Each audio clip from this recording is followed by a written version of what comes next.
Hello friends, I have seen many customers, many of my clients who complain about not having enough money left at the end of the month. Whether they are a business person, whether they are working in corporates, whether they are working in governments, but I have seen this many times. Now, why this is happening? And most of the people answer that to tackle this situation, they are relying entirely on the credit cards and borrowing money from their friends and other relatives. Now, if this is the situation with you, if this kind of situation you are facing, then this video is for you. Please watch this video till the end. I have discussed some basic principles related to finance and the monthly finance cycle. So let me share my screen and start the presentation.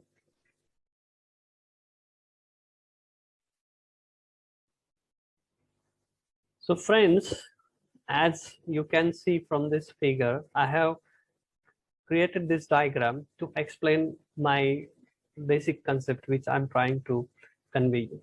Now, on the left side, you can see the income column. Now, for anyone who is earning something, there can be certain components in his income part.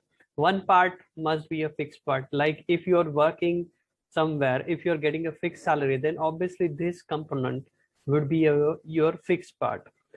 Also, in case if you are having a business, then it is possible that there might be certain portion of your total earnings from the business income which might be a kind of fixed part. Based on some approximate calculations, you can figure out that what that fixed part can be, which is you are earning since past 1 year, 2 years, and so on. So this is the most important, and this is the fixed part which you might be getting as a income part. Second part can be a variable part, which we can say as a commission, or another part can be a gain. Now, what I mean by commission and gain. Now, if you're working in somewhere and if you are delivering the targets for the organization, then you might be getting some kind of commissions or some kind of extra earnings from the organization as a reward. So that we can consider under commission category. Or else, in case of gain, if you have invested somewhere and if you are getting some kind of return from that, or if you have got some kind of profits or appreciation on that particular investment, then I have considered it in the income category, or this left side of the income section. Another category I have mentioned here is one time. Now, what I mean by one time? So there might be a case where you have sold some something or some asset, and from which you might have got some money, or else it might be possible that you have lent some money to somebody, to your friends or family, and in that particular month he might have given that amount return to you, partly or fully, whatever it is. So this is the left side where you can see the overall income structure of a general, whether he or she is a business person or he is a salaried. We can find these key components in his overall income part. Now, on the center side, I have mentioned three key components. Now, in our life or in our overall monthly finance cycle, we have majorly three components. The first most important component where we normally spend is on our needs. Now, what I mean by needs is like whatever the shopping we do, whatever the groceries we buy, vegetables, and all those necessary items which are required for us. We buy some items which are useful for cooking foods and all this stuff for us. Those are under needs category. Another portion of these parts can be considered as medicines or medical related expenses, that can also be considered under needs categories. After needs, there is some component which might be come under needs category. Like if we are using, nowadays we are using mobiles, and we are using internet, and we are using gas connections, and we are having electricity. So for every of these items, we might be required to spend certain amount every month, which might be to some extent fixed or certain extent variable. But this can also be considered under necessary category or needs category. Now, after this needs category, there is most important category, which is savings. Now, what happens is most of the times, mostly people try to cover the first category, that is needs. They complete this category needs because it is obviously important thing, and it is most important. So they generally cover this first category, but then later on they directly focus on this wants category. Most of the time what happens is we normally focus on this wants category instead of focusing on the other category.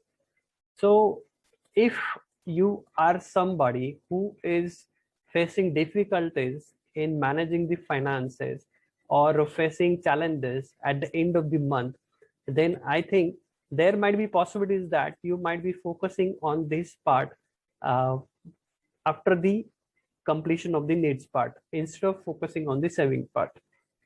So instead of jumping directly from needs to wants, it is very important to take care of first saving part, because that is the most important part, and which normally most of the people tend to neglect this part. And if you are doing the same thing, then obviously it is going to affect your coming months. So this is the most important part which one must understand. It's important. So whatever the needs part is covered, then whatever the amount you have left with, you need to use that amount for saving purpose. And after completing the saving part, then whatever the amount left out, that you can consider for wants. Now in wants also, there can be two categories, like less urgent and urgent.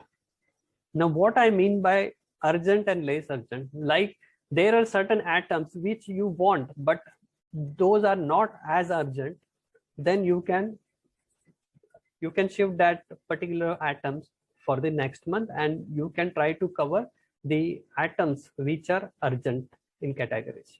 So this way you can structure out your monthly schedule, monthly budgets and schedules, so that it will be very easier for you to address all the basic needs and the saving crucial part first, and then whatever the amount left out, you can go for the want part.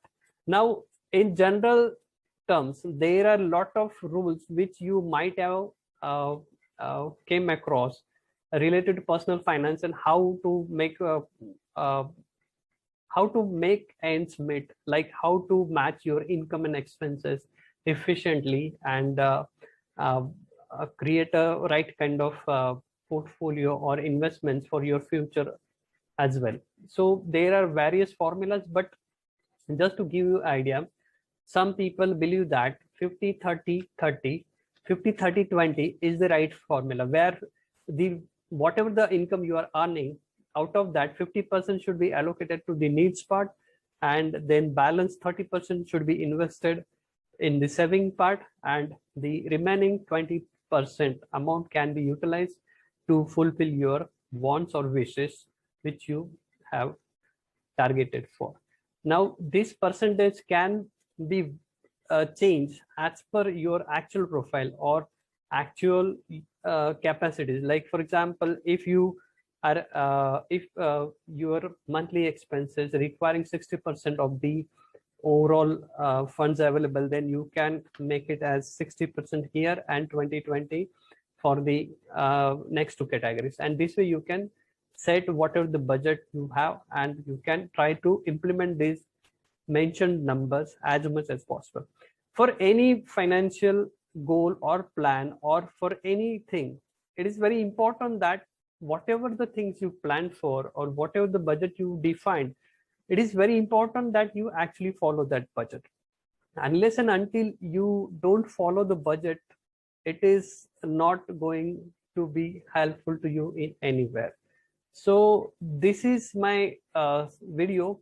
I just wanted to share some concepts with you, which you might use in your practical life, and which might get benefit, which might give you some kind of benefits in future, and it can grow your overall wealth in coming years. So this was my small presentation. I'm sure this video would give you a better idea of how to managing the budget and how to make your ends meet. Because most of the time what happens is, like, whatever income we are able to generate, or whatever income we are able to gain more, or whatever the income in our overall salary structure gets increased, our expenses also get increased in that same proportion, or probably maybe higher than that. For example, if I have got 10% hike in my salary, then my actual expenses may get increased by 15% or 20%. So even if my income is rising, still I am not able to match the overall expenses and all the calculation effectively, and because of that I am facing challenges in managing my period of the month end. So I'm sure this video will help you, and it will help you to plan your month's budget more effectively. So do subscribe to our channel, and please provide your feedbacks on this topic. We will be happy to hear from you, and you can share these videos to all those friends and families who you think might get help from this video.